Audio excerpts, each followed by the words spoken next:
Oi gente, bem-vindo para o canal. Bom, hoje eu vou falar sobre empatia e responsabilidade afetiva.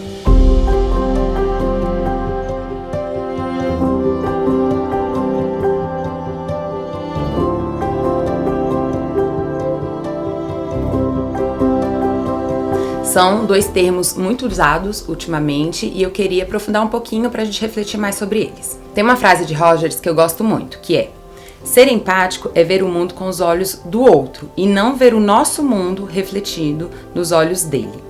Bom, o primeiro ponto que eu queria refletir com vocês é exatamente esse, que é: só existe empatia se houver respeito à individualidade do outro.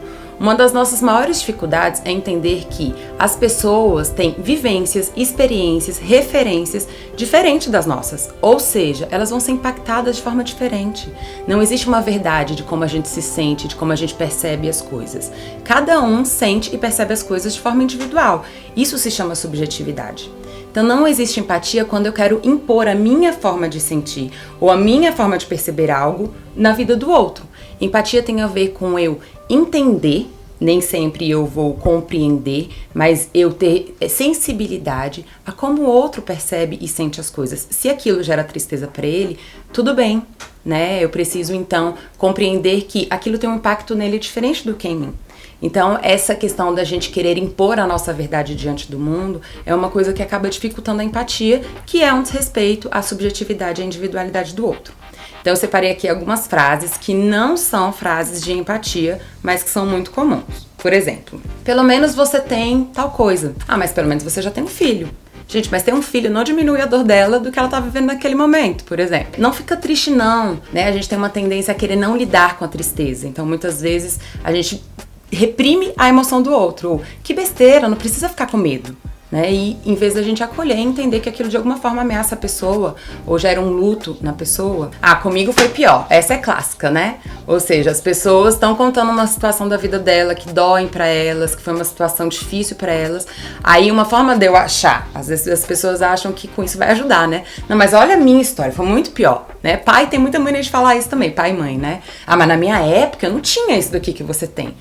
E toda dor, né, ela tem o direito de existir. A gente não tá numa competição de quem sentiu mais do que quem, né? Então, empatia não tem a ver com uma competição, não tem a ver com desqualificar a dor do outro, tem a ver com ter respeito por como cada um sente e percebe a vida. Número 2. Você não precisa ter vivido o que aquela pessoa viveu para compreender ela. Né? Se você estiver sensível ao mundo, se você estiver de fato escutando o outro, aberto para entender e compreender o que o outro viveu, você se sensibiliza e você tem empatia por aquilo. Então veja, um homem, ele não precisa ter vivido o que uma mulher viveu para entender, por exemplo, sobre o feminismo. Ele entende que aquilo ali é algo que agride e que dói.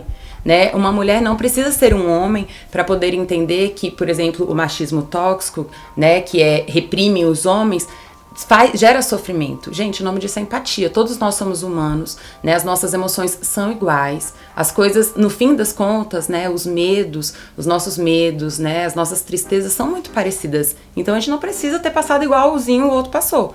Basta a gente estar aberto para compreender o olhar, né? E como aquela pessoa sentiu aquilo. Então eu separei algumas frases empáticas que podem ajudar a gente a apoiar e dar suporte para pessoas que estão compartilhando algo com a gente. Como, por exemplo, eu te entendo. Conte comigo para passar por isso. Realmente, essa situação é muito difícil e triste. Eu posso te ajudar com alguma coisa?